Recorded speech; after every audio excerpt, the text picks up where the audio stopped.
ঢাকা দক্ষিণে নগর ভবনে সেবা বন্ধে সোমবার ব্লকেট কর্মসূচি ঘোষণা করেছেন ইশরাকের সমর্থকেরা। দুপুরে নগর ভবনের সামনে বিক্ষোভ কর্মসূচি থেকে এই ঘোষণা দেওয়া হয়। এর আগে মেয়র হিসেবে ইশরাক হোসেনকে দায়িত্ব দ্রুত বুঝিয়ে দেওয়ার দাবিতে সকাল 10টা থেকে বেলা 1টা 30 পর্যন্ত বিক্ষোভ করেন তার সমর্থকেরা। কর্মসূচিতে উপদেষ্টা আসিফ মাহমুদ সজীব ভুঁইয়ারও পদত্যাগ দাবি করেন তারা।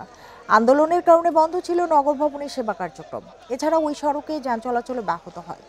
গত 27শে মার্চ ঢাকা দক্ষিণ সিটি কর্পোরেশনের 2020 সালের নির্বাচনে অনিয়মের অভিযোগে ফজলে নূর তাপসকে বিজয়ী ঘোষণার ফল বাতিল করে বিএনপি নেতা ইশরাককে মেয়র ঘোষণা করে আদালত।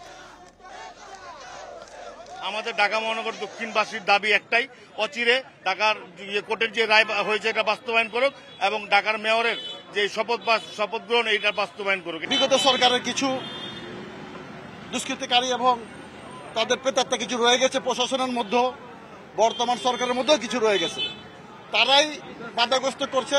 আসিফ মাহমুদ পদত্যাগ করে আমাদের নগর পিতাকে আমাদের মাঝে ফিরিয়ে দিক এবং আমাদের সেবা করার সুযোগ দান করুক।